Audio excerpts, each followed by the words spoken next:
Assalamualaikum warahmatullahi wabarakatuh. Pada pagi hari ini saya akan memaparkan tentang bagaimana cara untuk mengisi SPT PP21 tahunan untuk pribadi. Saya khususkan untuk teman-teman di Undas Gajah Mada yang berstatus PTNBH. Baik, langsung saja. Pertama, jangan lupa nomor NPWP, kemudian password DJP online-nya.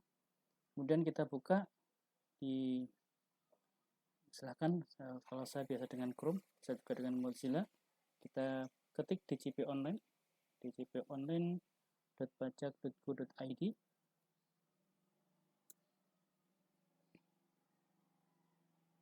Kemudian kita masukkan NPWP kita. Saya sudah menulis di sini. Saya copy.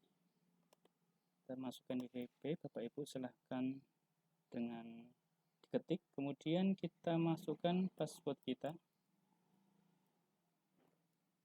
Kemudian masukkan kode keamanan. Kalau susah dibaca, kita klik saja. Kemudian kita klik login.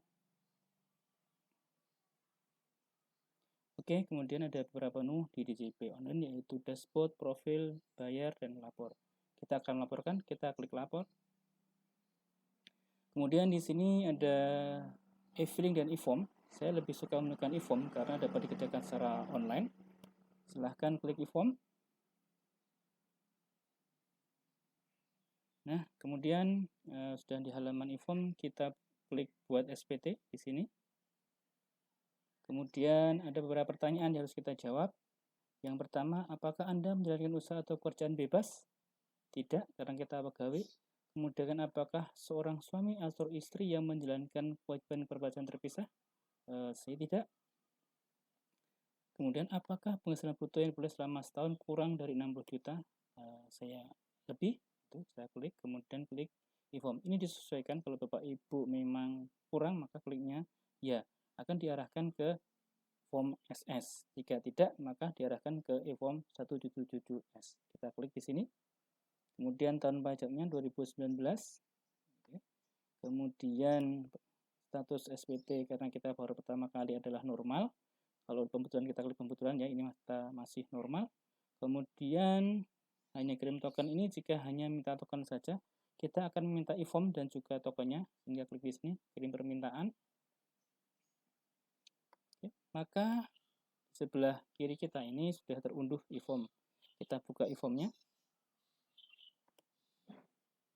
Oke, ini adalah bentuk e-form. Ya, ini contoh saja dari atas nama saya. Kita perbesar saja. Kemudian Bapak Ibu lebih baik kita simpan dulu, dikasih save as ya. Kemudian bisa kita beri nama. Oke, saya simpan di desktop saja. Saya beri nama, saya akan Nur Susilo di sini. Oke. Dan kita mulai isi di sini. Kita menuju halaman 177S, lampiran yang kedua. Di sini bagian A adalah untuk menginput penghasilan yang bersifat final. Penghasilan yang bersifat final. Oke, di sini untuk PNS ada di sini. Atas penghasilan yang berupa uang makan ya, dari DIPA. Kemudian juga untuk dosen adalah tunjangan profesi, tunjangan kehormatan. Masukkan jumlah brutonya di sini, cek di potong yang Bapak Ibu terima yang bertuliskan final, jumlahkan brutonya berapa dan masukkan di sini. Katakanlah saya 12 juta. Ya, kemudian berapa pajak yang sudah ditunjang oleh pemerintah, yang sudah dibayar oleh pemerintah. Katakanlah di sini adalah 500.000.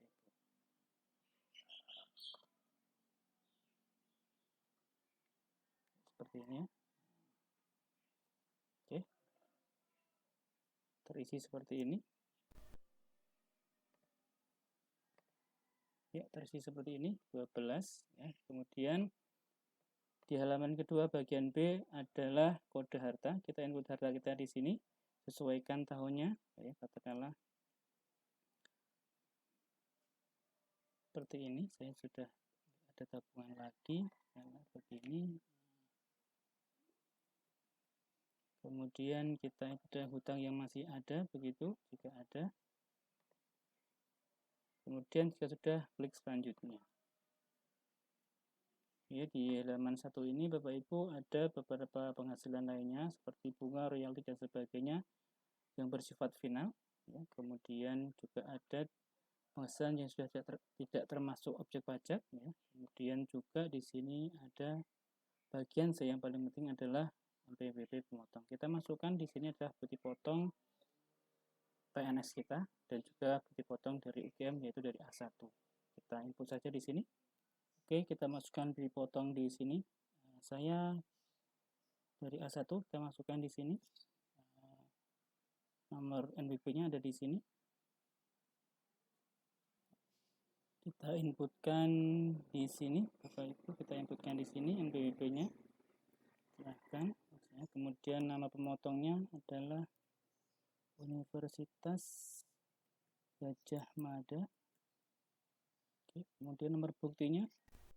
Nomor bukti bisa kita lihat di sini. Ya, ada 1/1/12/2019 tahun 2019 9606. Saya akan memasukkan ini pada digit terakhir saja 9606. 9606. Tanggal buktinya Bapak Ibu bisa kita lihat tanggalnya ya.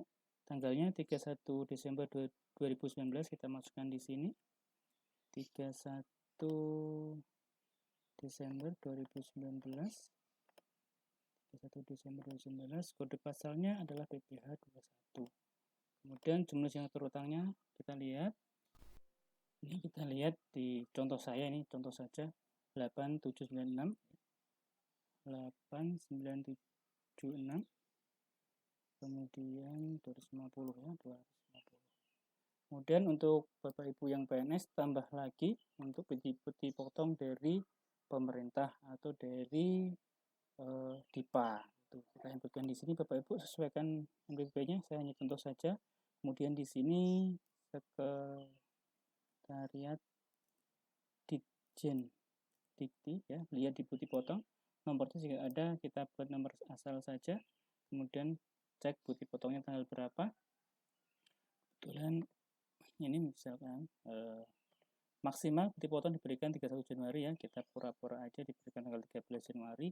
Nah Bapak Ibu untuk A2 kode pasalnya adalah DTP karena untuk PNS ditunjang pajaknya yang bersifat progresif itu ditunjang, kemudian yang bersifat final juga ditunjang, jadi di cross up-kan untuk PNS. Jadi Bapak Ibu PNS sudah ditunjang untuk pajaknya. Katakanlah di sini yang dipotong adalah 1.200.000 ya, 1.200.000.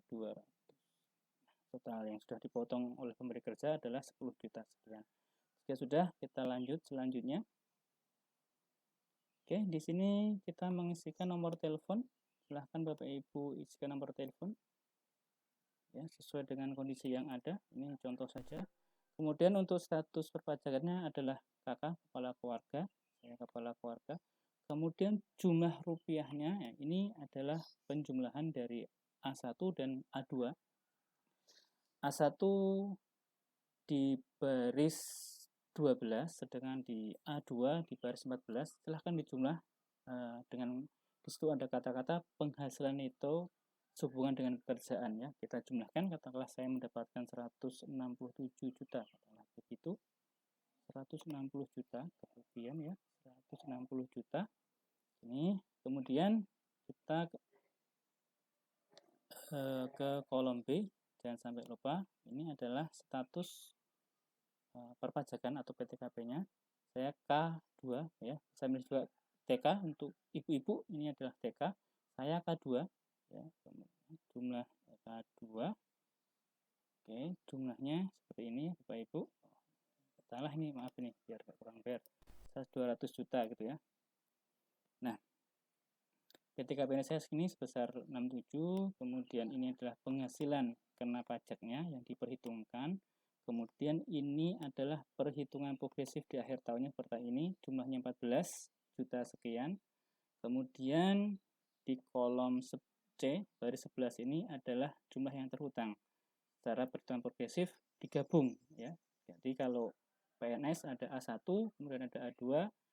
Sebelumnya diperhitungkan sendiri-sendiri karena pemberi kerjanya juga sendiri-sendiri. Tapi ketika lapor maka digabung. Nah, ini yang menjadikan potensi nanti terjadi kurang bayar karena PTKP-nya digunakan di A1 dan juga di A2, kemudian progresifnya belum digabungkan. Nah, ini memang dua hal yang berbeda, dua hal pemberi kerja yang berbeda yang mungkin diperhitungkan bisa, tetapi untuk pemotongannya memang sendiri-sendiri.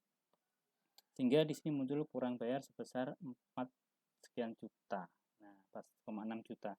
Kemudian di sini Bapak Ibu kita masukkan tanggal lunasnya, tanggalnya hari ini April itu. Kemudian lapornya juga kita melaporin bulan, langsung saja kita laporin April. Kemudian kita klik selesai. Nah, Bapak Ibu nanti setelah melakukan pembayaran, membuat ID billing dulu, kemudian melakukan pembayaran, nanti isikan tanggal pembayarannya, kata tanggal 9, kemudian jumlah bayarnya berapa. Jumlah bayar persis seperti kurang bayarnya ya. 698.750. Nah, kemudian nanti setelah bayar akan mendapatkan NTPN, ya. NTPN-nya nanti dimasukkan di sini, diinput di sini.